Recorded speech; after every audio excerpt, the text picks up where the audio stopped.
You know, if you don't think this war, the military, and the whole country is built on the military machine, the immediate, most recent price tag for Iran is over $200 billion. And that's not going forward. That's just getting through the few weeks that we're in this.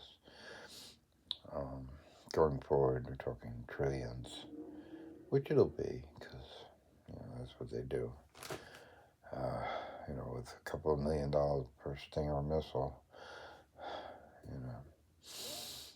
costs a lot of money to hit that fire button, but they don't care. No, nobody cares.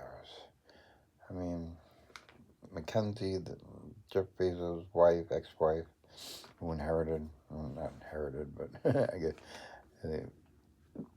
in the divorce got quite a few billions, and there was talk about her giving it away and going into philanthropy, and she's been stopped. You can't do it. You can't give away billions of dollars. Cripples the economy. Anything that keeps people from going to work tomorrow is bad for the economy, bad for the country. That's why the $200 billion that we're going to spend on missiles and airplanes and gas, that keeps people going to work. It doesn't stop people from going to work. And that's why it's good for the country. You have to build Stinger missiles. They don't, these kind of things aren't built in China. They're built here. And we don't allow China to build our Stinger missiles because we don't want them to have our technology, or our Tomahawk missiles if you don't like Stingers. That's kept in-house. And for a purpose, for the economy. That's what our economy is built on, But,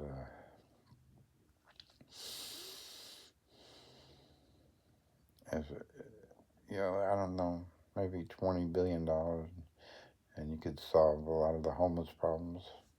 And they won't do it. They won't spend the money on it. They won't even think. They won't pass a bill. They won't do anything. If anything, they'll take away $20 billion that's already in the program. They'll take it away. They'll X the money out and spend it on missiles. But they won't give it up. Because they want you hungry. They want you just above broke and working your job. Just over broke, that's your job. And if you're not, you don't go to work. And when Mackenzie wants to give away billions of dollars, she has to do it in some oddball way, research or some way that they have to work for it. It's not given to them. You can't feed the homeless with that money. You can't put it towards a food program. Because they would attack her. They would arrest her. They would not for doing it, but they would arrest her and get her in a different way, in a way she could never see coming, just to stop her. The powers that be that she's not part of don't want it, and that's why it happens the way it does. And there is no welfare. You have to work for anything you have. And if you don't work, you don't have. And that's the way they like it, and that's the way they made it, and that's the way they want to keep it. And, everybody goes to work today, and you're not there because you want to be. You're there because you know you have to be. And the minute you change that narrative around, then you'll be gone. If you realize you don't want to be there, and you don't go, and try to make your payments to tell your family you're not going to work tomorrow and see what happens. And, tell the tax man you're not going to work tomorrow and see what happens. So, you have to go to work. You have no choice. And you have to accept whatever BS payment, whatever BS paycheck they give you. You know, because you ain't getting a raise. If you quit your job, you're going to go to another job, and they're going to ask you how much you made at the last place, and that's what they're going to give you at the new place. You know, so you're not advancing. You're not going to get more. And you might get less, and that's what keeps you in the job you're in, because there's a good chance wherever you go, you might get less, or if you got the job and even got the same or a little more, there's a good chance they'll fire you because there's no allegiance to you. They haven't. If you don't work out, they'll just fire you, and then you'll be with no job. And guess what? You collect unemployment. You know what you have to do with unemployment money? You have to pay taxes on it. So you're not winning. So I mean, look what happened with the the unemployment payment during the pandemic, when they were giving everybody $600 a week for staying home, and all the businesses cried, "We can't get anybody to work. They're making more money sitting home. They won't come to work and die, so they can work for us. You know, they have to come to work and risk dying to make their paycheck. You know, so we can keep our business." And that's what they canceled that program really quick, and that was all about. They didn't care if you went to work and died.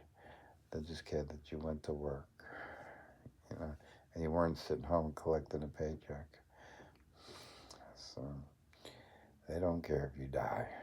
Dying is good for them. It's one less mouth to feed, one less house to build. You know, that's what the fentanyl program is all about, is population control. You know, ending more people is good for society. And that's how they feel. Because they don't want to invest in society. They don't want to educate you. Education is in the toilet. You know, most people can't even read the diploma they get. You know, they don't know how to read it. So that's the education you get today, you know, is no education. Because uneducated people are very easy to control and manipulate and brainwash. And that's what they want, you know. So if you're educated, you're hard to control. You're hard to manipulate. And they don't want that. And that's why they have all the computers make your decisions for you. You know, you go to an office and, oh, the computer said I can't do that. Because you don't have a brain. You don't need a brain. You're just there to push the button. The brain is the computer. You know, and that's all they want. You know, if you go to a high school today, I went to high school. I really didn't go to high school. I dropped out of high school in 8th grade. So I didn't really go to high school. But I've been to a high school for my nephew, and I looked into a few classrooms, and they have like computer banks. You know, it's like computers lined up, desktops lined up one after another, and the whole room is full of computers, and they teach the kids how to manipulate and work the computers. Why are they doing that? Are they teaching them to be smart? Are they teaching them to invent computers or anything like that? No, they're teaching them how to work as a telemarketer or a customer service rep on the end of a phone line with a computer. And this is their education, to work for a company, to work on the computer, to be a computer person for a company. You know, not run a company or own a company, but work as a customer service rep. You know, and what buttons to push and how to work the software and all that. And that's what your education is all about, creating robots to work for robots so that some other jerk can go live on a yacht in Bahamas where they can't get off the yacht because all the robots want to end his life.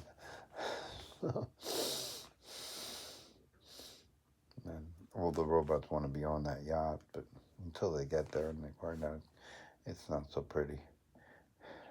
So it's a vicious circle. It's a vicious cycle, and you're all stuck in it.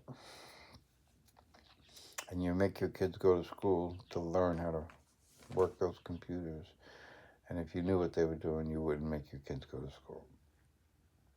And they know that. And that's why there's laws that make your kids go to school. Because without the laws, you wouldn't have them go to school. And you go to work, so you want them to go to their own work. You know, the kids' school is work for kids. And, you know, you feel that, well, if I got to go to work, my kids got to go to work, you know. And it keeps the brainwashing and the manipulation going through the generations, you know. But I think it's breaking down. I think the brainwashing is stopping having an effect that it once had with the computer, with YouTube, with Facebook, and all the other Instagram and TikTok. It's showing people another way of living. It's showing people that you don't need to be a CEO to do things with your life and stuff. Where in the old days, that's the only way you could do it.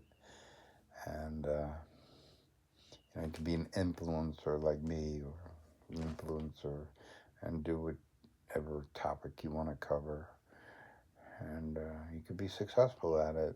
And I don't do this for money. I haven't made a dime. I don't even ask you to subscribe or do anything with my channel. If you want to, that's up to you. I think enough of the channels tell you what to do, so I don't have to repeat that. But you know, that's not my motivation. The worst thing I could do is make money. It's the worst thing. It would screw up everything in my life if I made money. So I don't want to make money. But, you know, it's just... And that's why they can't control me. They can't manipulate me, because they can't bait me. They can't bait me with the crap they bait you with, you know. And like I said, don't go to work tomorrow and see what happens. And that's the bait. You know, you have to go to work. Otherwise, you end up on a plate. You know, you go for the bait, you end up on the plate. And the bait is you don't have to, somebody will tell you don't have to go to work tomorrow, you know. And you do. Yeah. But when they tell you people that don't go to work are miserable, let me tell you, they're not. Some are. Some are miserable because they're brainwashed to think, you know, I'm not working, so my life is worthless, or I'm not working, I'm not making money, so a less than human being of some kind, you know. I haven't worked since 99, and I retired in 99. I graduated from college in 94 and retired in 99, and I haven't worked ever since. I'm very happy, and I don't feel less than. I don't feel stupid. I feel very smart. You know, when it's wintertime and I see the suckers standing on the train platform in the freezing cold, going to work every morning, I laugh. You know, like idiots. You know, but they don't know what else to do. They don't know what else to do. You know, it's like the wildebeest that crossed the river full of crocodiles. You know, they still cross the river, and they don't know what else to do. You know, so they've crossed in mass numbers, hoping they won't be the one to end that day. And some aren't, most aren't. So that's why they keep doing it. You know, it's like how many people are on the train platforms, and maybe one or two gets pushed into the train. You know, you take your chances. And if you go to Penn Station, you know what I mean. It's loaded with crazy people. Yeah. But, you know, that's the picture of the person that doesn't work. The people at Penn Station that live in Penn Station, you know. They're there for a reason, you know, and the reason is to tell those workers that work in the skyscrapers, you quit your job, you might be living in Penn Station, you know, begging for money. So it's a reminder that The poor is there to scare the shit out of the middle class, and that's the only reason they're there. So, but I'm not miserable. I'm very happy. Do I have problems? Of course I do. But I don't make them into problems. I don't make them into reasons not to do anything. I have a good life. I know God is in my life and taking care of me on a daily basis. And I don't worry, I have a good future. But I'm not wrapped up in manipulating people or trying to control people. I want to free you. I want to educate you in a way that you have never been educated before, or look at things the way you never looked at them before. And the news isn't going to tell you these things because they're brainwashed. They're part of the brainwashing, so they can't tell you those things. So don't expect it from them.